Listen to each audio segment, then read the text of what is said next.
All right. So, do I have a story for you today? Before I move on actually to the story, I should probably mention in my original video, in my intro video, I basically described my goals and I was thinking a lot about it, how I want to adjust my goals a bit. I think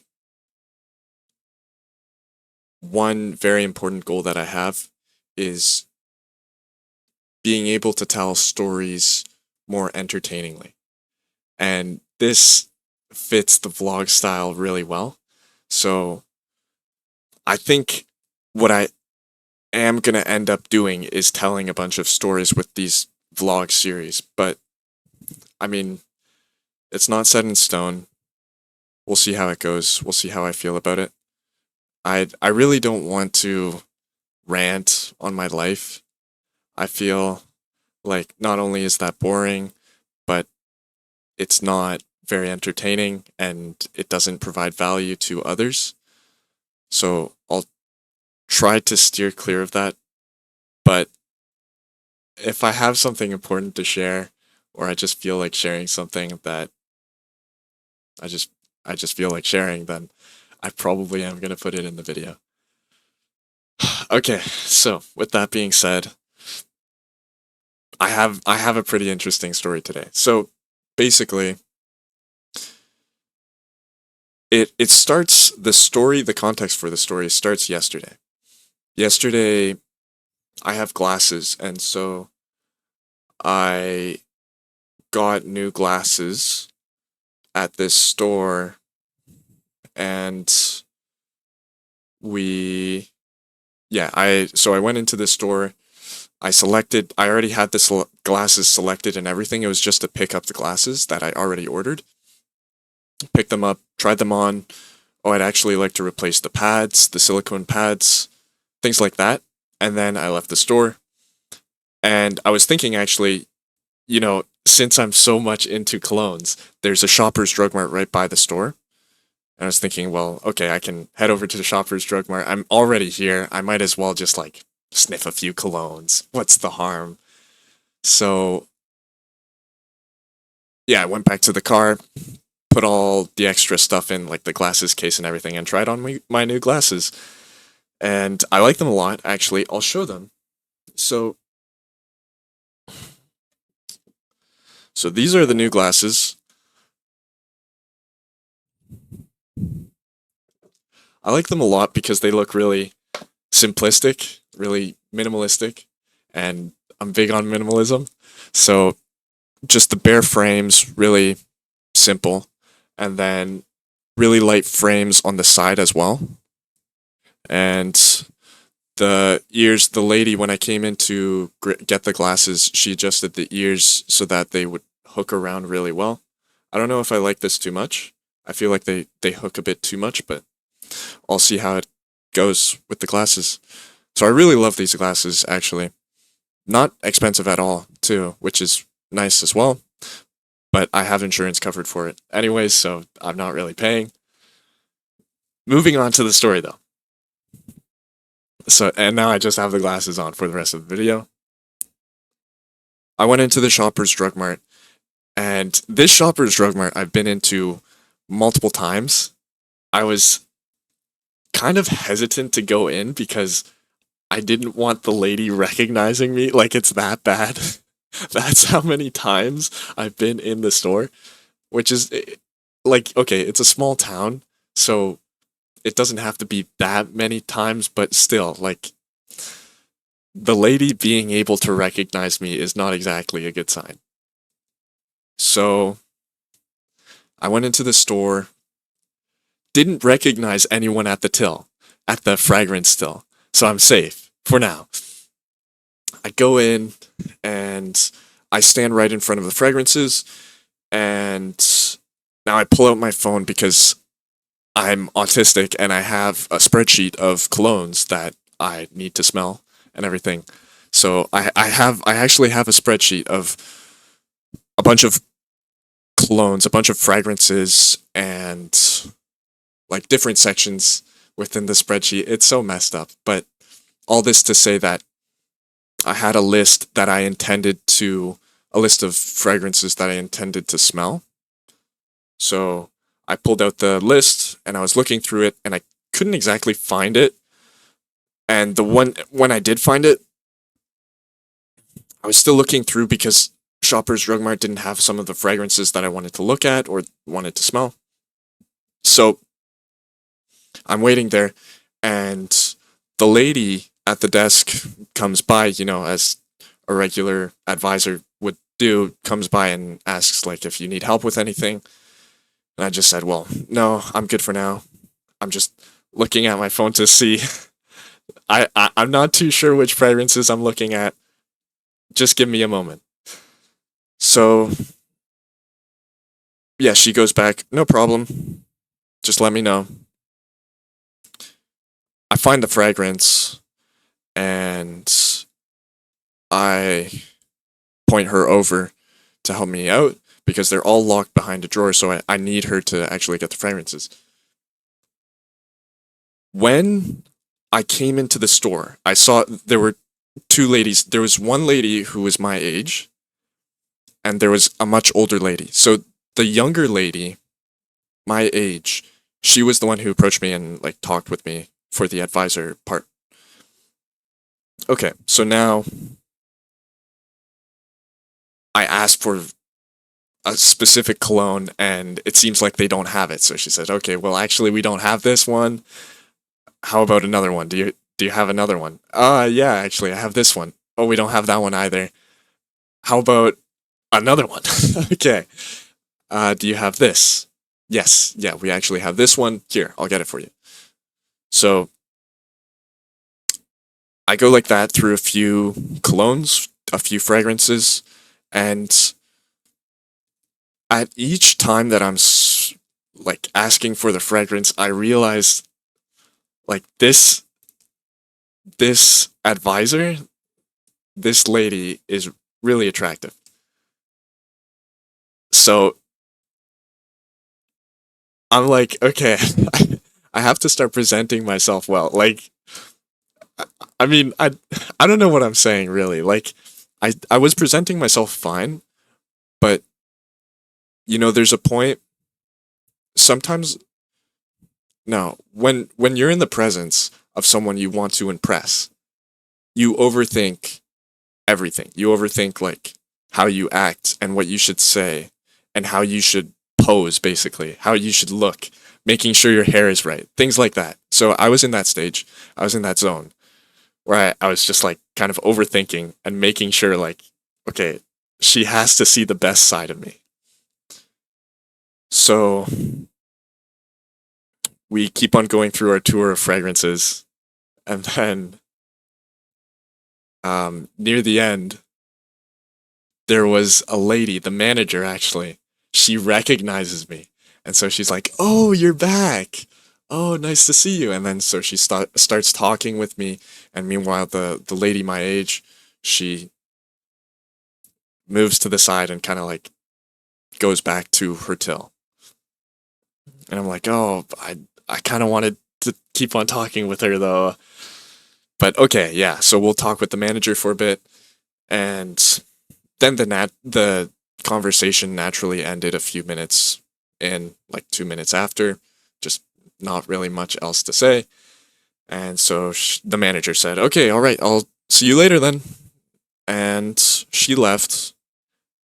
And now the advisor who was helping me, the lady my age, who was really attractive, she comes back and she's like, "All right, did you want to keep on looking?" I was like, "Yeah, of course."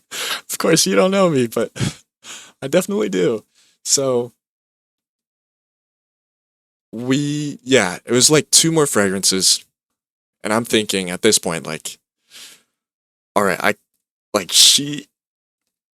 I have to ask her out. I have to at least try. And I'm gonna get a no. She's gonna have a boyfriend. She's gonna be too busy, but I'll just do it, just for fun. So to get my confidence up too, like that's a big part of it too. Just knowing you can, it really, for me at least, it boosts my confidence. It makes me feel like, you know what, I actually can do things that I didn't think I could do. That that I was so nervous that I didn't think I could. And even though I failed in the terms of results, I succeeded in terms of surpassing my fear. That's a big thing for me. That's that's really what I wanted to overcome in that situation.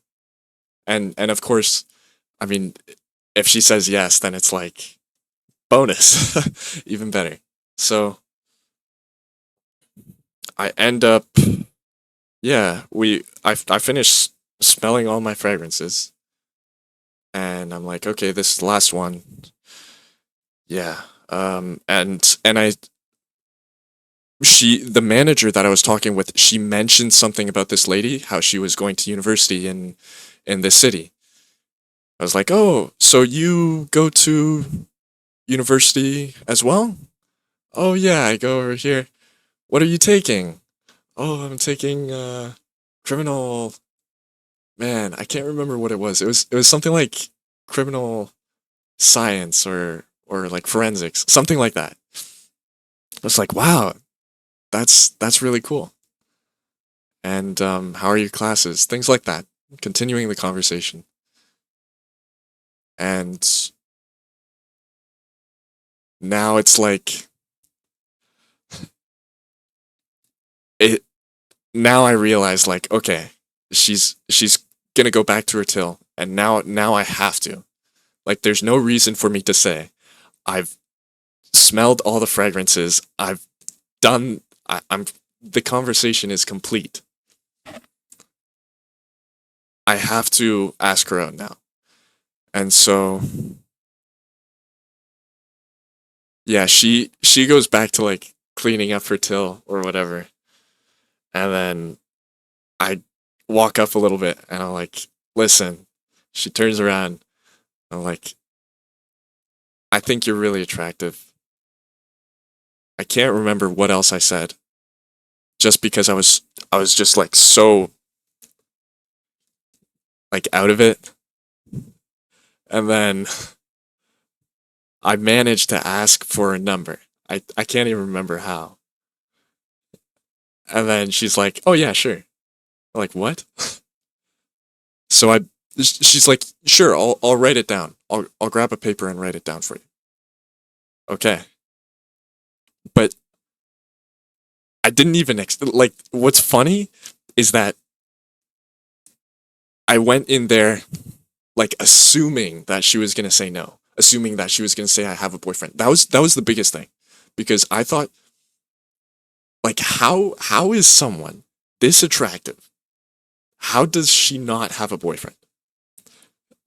I mean that could be me. That could be me. So I end up uh I end up leaving with the phone number. And I was really happy with that. She had like really receptive body language, which indicated to me that she was interested to at least go out on a date. She maybe she wasn't like super interested in me, like thought that I was the most attractive guy in the world, but she reciprocated to at least a little bit of the level that I did. And I thought that was really nice. And she seemed like a really nice person with the conversations that I had with her. She didn't seem like, I don't know, superficial. She hates her job. Things like that, like poor mood. Things like that where it's like you can easily like if you approach a girl and she's giving off those things, it's like, do I really even want your number? You know what I mean? It's it's she was giving good signs, basically. That that I would like her. As I would like her personality. All right. So then I walk back to the car and like actually that's not true. I walk around the store because I'm so shocked. Like I actually can't believe that I got her number and I'm like, "Wait, what?" I realize in hindsight I should have just immediately exited the store, but I was just so shocked and it felt like at the time it'd be weird if I like didn't buy anything. I didn't end up buying anything anyways. It took like 5 minutes for me to actually. I left the fragrance station, walked around the store. Oh, I'm gonna buy some milk. No, never mind. And then I actually left. But it's all good. Made it back to the car. And in the car, I'm freaking out as well. I'm like, what? How did this. What actually happened? What did I even say? How did that work? But nonetheless, happy, shocked, kind of in disbelief, but really happy, ecstatic. And, and then I drove home. I was really worried that I was going to crash. I was like, going to be so out of it that I was going to crash or like speed or something like that. Because the streets here are so heavily patrolled because it's in a school zone. At least the way that I was going back, it was a school zone. So they have like 40s posted. So you have to go 40. If you go over, there's like police waiting for you. And then, yeah, so I made it home. And then I was panicking even more. I was like, okay, well, how do I even text this girl? Like, what do I even say? Hey, I'm Felipe. Um, man, what did I say? I said something like, oh yeah. I said, hey, this is Felipe. You said you were free next weekend? Sent that at 4 p.m. And I'm like, okay. She's not going to respond immediately, obviously. Like, she's working. And I just saw her when she was working, so um, I'm going to be patient. And 3 hours later, I'm still thinking, like, okay, well, hopefully I didn't text the wrong number. Let me double check the number. Okay, it's the right number. Maybe she just hasn't seen it yet. Maybe they have a strict phone policy. Now it's like 9 p.m. And I'm like, okay, I'm pretty sure Shoppers Drug Mart is closed. I'm a little worried. Like, if it was me, I would have checked my phone. Even if there were strict phone policies, I probably like would have gone to the bathroom at some point. So at this point, I'm a little worried. 5 hours passed. I mean, like, sure. And then it's like 11 p.m. and I'm like, okay, Shoppers Drug Mart is almost definitely closed. Um, like, she hasn't texted me. Maybe I did get the wrong number. Double check the number. I mean, triple check the number. Because this is the third time. No, this the second time I double checked it. And then it's the right number. The message sent. What now? Okay, well, it's over. She's probably just not into me. And then this morning, and I was like I was a little disappointed, but I was really confused more than anything because who gives out their number to somebody that is likely a customer, like a customer would likely come again? Why would you give out a fake phone number? Is what I was thinking. It doesn't make any sense because I'm probably going to come back in there and then it's just going to be a really awkward moment where it's like, "Oh, did you get my text? Oh no, must have been the wrong number. No, I triple checked it." You know, it just didn't make any sense to me. So I I just kind of like concluded that it just she was not interested. And that's okay. I mean, like, I had low expectations going in. It sucks that I had high expectations once I got the number, and I didn't realize that it wasn't over. I wasn't out of the woods yet.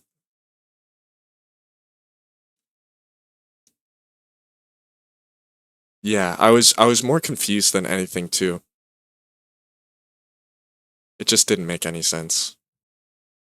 And she didn't seem like the type of person to like give out a fake phone number because she was smiling and she gave me her phone number. She was like, "Yeah, sure, let me write it down for you."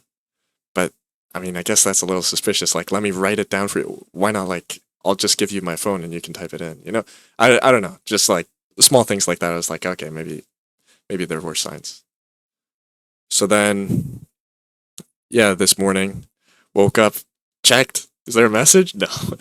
No message. All right. Yeah, it's over. That's a shame.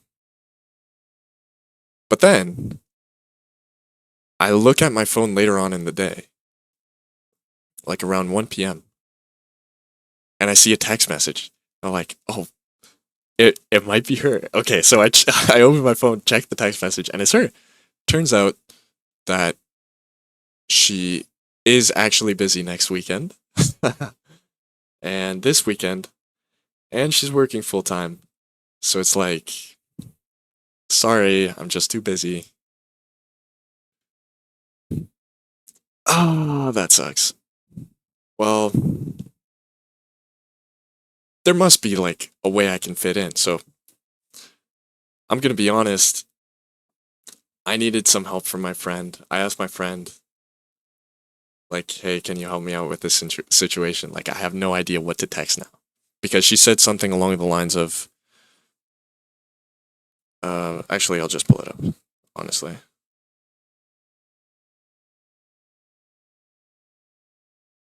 yeah, it's just a busy time. I'm busy this weekend and next weekend and the weekend after.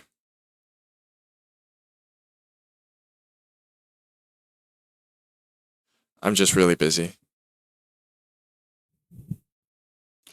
I'm like, oh, that there must be a way I can still fit in a date. Like I'm thinking, okay, we can still have dinner after she's done work, and then it'll be good. Hopefully, it'll work out. So I asked my friend. I say like, what if I said something like, "Hey, are you free Tuesday after work, and we could have sushi?" And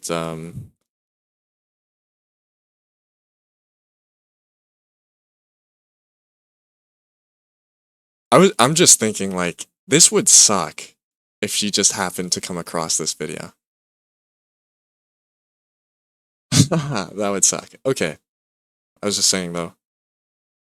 Friend was just saying like, no, don't say that. Don't say sushi on Tuesday. She's busy and she might be trying to blow you off, honestly. So what you have to do is just let her decide. And if she was interested, then she'll make it work. She'll find time somehow. I honestly believe that's the case for romance, where it's like even if you're super busy, I've had this too, where it's like I've been super busy, but there was a girl that I liked, and I managed to find time. Like, okay, my studies maybe suffered. Yeah, my studies suffered, but I still found time. And I mean, I was gonna take a break anyways, so instead of taking a break playing Rocket League, I'm gonna substitute that with, a mini date. So going back to the case where I was talking with my friend, asking for his advice, he gave good advice. So I end up replying and saying something like, alright, actually, ah, well, if you want to hang out once you have some time, let me know.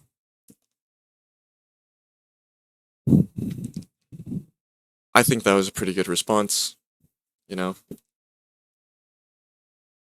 if she decides to continue it, if she decides she wants to have a date, then cool.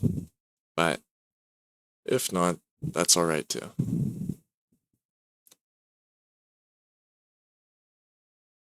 It's really nice too that she responded. Like, I was so in my head that she was just ghosting me, and it did actually upset me, disappoint me. It made me sad.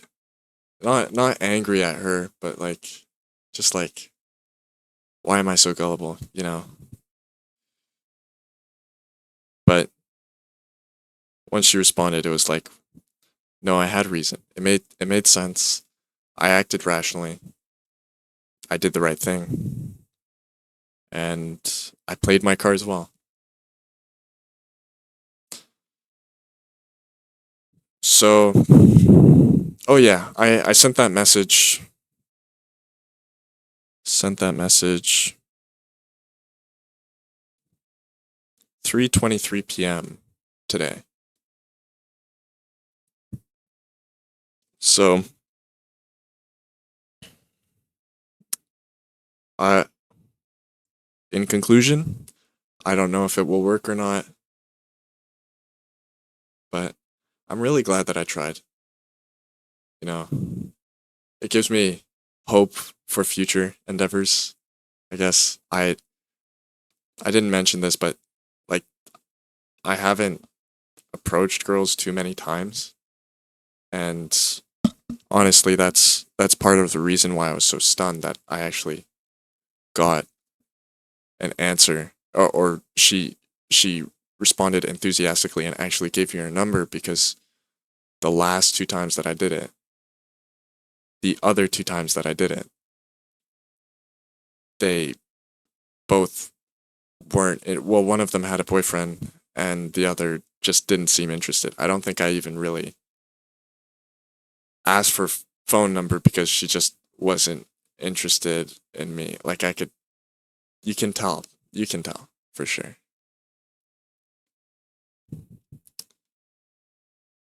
Yeah, I think honestly, I think that concludes the video.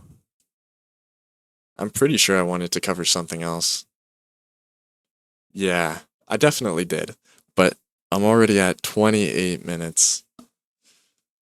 Uh, I'm glad I have that goal for storytelling too, because I can definitely work on that, being more concise. So hopefully in future videos, I'll be more concise.